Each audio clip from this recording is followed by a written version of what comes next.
मेरे प्यारे धम्म बंधुओं, आप सबको नमो बुद्धाय। ये बुद्ध के जीवन काल की एक समय की सत्य घटना है और बुद्ध यह बात उन्होंने कलामों को दिए गए अपने प्रवचन में स्पष्ट की है। एक बार भिक्षु संघ सहित चारिका करते करते भगवान बुद्ध कौशल जनपद के पास पुत्तीय नगर में आ पहुंचे।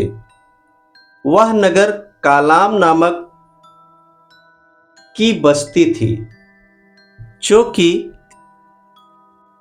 उस समय जब कालान नामक को तथागत के आगमन की सूचना मिली, वह वहां पहुंचे जहां तथागत विहार कर रहे थे और जाकर एक ओर बैठ गए। एक ओर बैठे हुए कालाम क्षत्रियों ने भगवान बुद्ध को इस प्रकार संबोधित किया, हे श्रवण गौतम, हमारे गांव में कुछ श्रवण ब्राह्मण आते हैं। वह अपने मत की स्थापना करते हैं, अपने मत को ऊंचा उठाते हैं और दूसरे के मत का खंडन करते हैं, दूसरे के मत को नीचा दिखाते हैं। इसी प्रकार कुछ दूसरे श्रवण ब्राह्मण आते हैं, वह भी अपने मत की स्थापना करते हैं, अपने मत को ऊंचा उठाते हैं और दूसरे के मत का खंडन करते हैं, दूसरे के मत को नीचा दिखाते हैं। मेरे प्यारे धम्म बंधुओं, हम सभी को सावधान रहने की जरूरत है। ये बुद्ध के समय की सत्य घटना है और आज भी यही सब कुछ हम अपने आसपास घटती हुई घटनाओं में देख सकते हैं।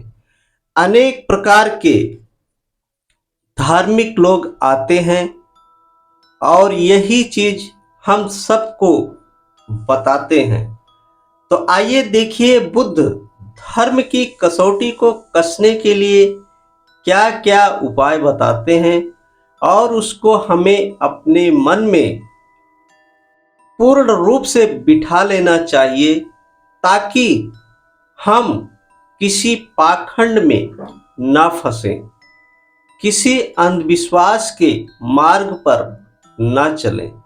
यदि इन बातों का हम सब ध्यान रखते हैं तो निश्चित ही हमें सत्य का जो मार्ग मिलेगा, या बुद्ध ने जो हम सबको बताया है, हर एक धर्म को कसने की कसौटी, तो उसे कसना अनिवार्य ही होगा। तो आइए हम आगे देखते हैं, बुद्ध ने धर्म को कसने के लिए क्या क्या उपाय बताए हैं और उसको समझने का पूर्ण रूप से प्रयास करते हैं। और बुद्ध से कालाम लोग आगे क्या कहते हैं, हे श्रवण गौतम, हम संदेह में पड़ जाते हैं कि इन श्रवण ब्राह्मणों में कौन सत्य बोल रहा है और कौन झूठ बोल रहा है। बुद्ध शाक्य मुनि गौतम बुद्ध कसने की प्रक्रिया आगे बताते हैं। तो आइए हम ध्यान दे करके सुनते हैं। बुद्ध कहते हैं, हे कालामो, किसी बात को केवल इसलिए मत मानो कि वह तुम्हारे सुनने में आई है। किसी बात को केवल इसलिए मत मानो कि वह परंपरा से प्राप्त हुई है। किसी बात को केवल इसलिए मत मानो कि बहुत से लोग उसके समर्थक हैं। किसी बात को केवल इसलिए मत मानो कि वह धर्म ग्रंथों में लिखी है। किसी बात को केवल इसलिए मत मानो कि वह तर्क शास्त्र के अनुसार है। किसी बात को केवल इसलिए मत मानो कि वह न्याय शास्त्र के अनुसार है। किसी बात को केवल इसलिए मत मानो ऊपरी तौर पर वह मान्य प्रतीत होती है। किसी बात को केवल इसलिए मत मानो कि वह अनुकूल विश्वास व अनुकूल दृष्टि की है। किसी बात को केवल इसलिए मत मानो कि वह ऊपरी तौर पर सच्ची प्रतीत होती है। किसी बात को केवल इसलिए मत मानो कि वह आदरणीय आचार्य की कही हुई है या बहुत प्रतिष्ठित व्यक्ति ने कहा है। बुद्ध और आगे कहते हैं, तो फिर हम कलाम पूछते हैं, तो फिर हमें क्या करना चाहिए, हमारी क्या कसौटी होनी चाहिए। कलाम क्षत्रियों जो है बुद्ध से प्रश्न करते हैं। तो बुद्ध आगे कहते हैं कि तथागत आगे बोले, कलामों कसौटी यही है कि स्वयं अपने से प्रश्न करो कि क्या अमुक बात का करना हितकर है, क्या अमुक बात निंदनीय है, क्या अमुक बात ज्ञानी जनों द्वारा निषिद्ध है, क्या अमुक बात के करने से कष्ट और दुख होता है। बुद्ध इतना ही नहीं और आगे कहते हैं, कलामों इतना ही नहीं, तुम्हें यह भी देखना चाहिए कि क्या मत विशेष तृष्णा, घृणा, मूढ़ता और द्वेष की भावना की वृद्धि में तो सहायक नहीं होती है। मेरे प्यारे धम्म बंधुओं, बुद्ध कहते हैं यदि किसी के लाभ के लिए या हानि के लिए, जैसे कहते हैं तृष्णा, घृणा, मूढ़ता और द्वेष की भावना से कहीं, तो ये अपने लाभ के लिए तो हमको नहीं बता रहा है।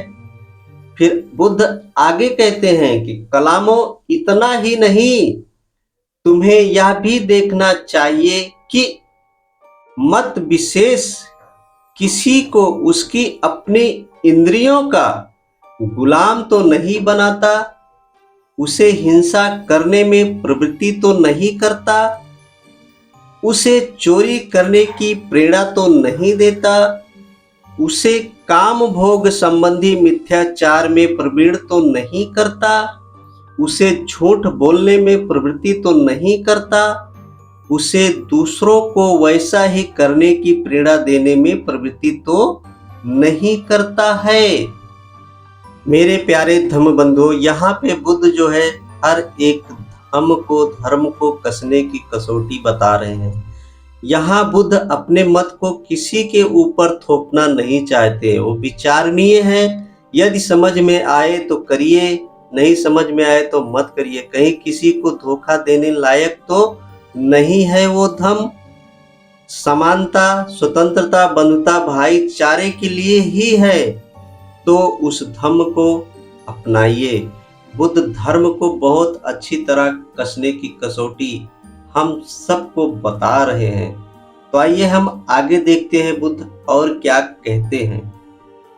बुद्ध आगे कहते हैं, केवल जब तुम अपने अनुभव से ही वह जानो कि ये बातें अहितकर है, ये बातें निंदनीय हैं, ये बातें बुद्धिमान पुरुषों द्वारा निषिद्ध है, ये बातें करने से कष्ट होता है, दुख होता है, हे कलामों, तब तुम्हें उनका त्याग कर देना चाहिए।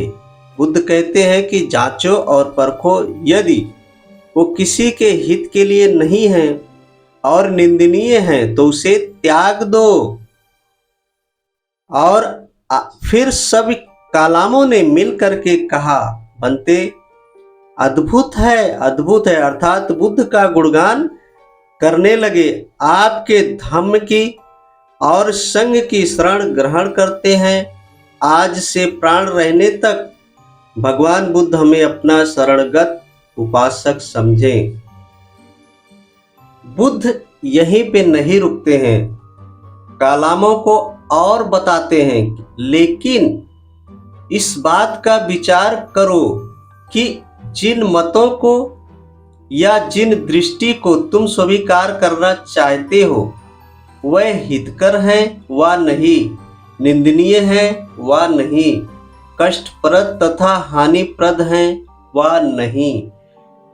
इन सब वचनों के पीछे बुद्ध का एक ही मकसद है कि जांचो और परखो, यदि किसी को कष्ट देने लायक नहीं है वो बातें तो आप स्वीकार कर लो, यदि उसमें कष्टप्रद है दुष्ट प्रद है, दुख है, किसी के हानि के लिए है, तो उसे कभी भी स्वीकार मत करो। मेरे प्यारे धम्म बंधुओं, बुद्ध ने अपने मत को उनके ऊपर थोपा नहीं, बल्कि उन्हें और अनेक प्रकार के धर्मों को कसने की कसौटी दी है। मेरे प्यारे धम्म बंधुओं, आज भी ये कसौटी कसने की पूरी तरह से एकदम सुरक्षित है और मजबूत संकल्प के साथ हर एक धर्म को जांचें, फिर उसके बाद उसको ग्रहण करें। बस आज के लिए इतना ही है। इसी वाणी के साथ दीजिए ब्रजेश गौतम को इजाजत। अपने आसपास सफाई बनाए रखें और अपने परिवार का ख्याल रखें। नमो बुद्धाय। फिर मिलेंगे बुद्ध की अगली कड़ी में किसी और विषय पर।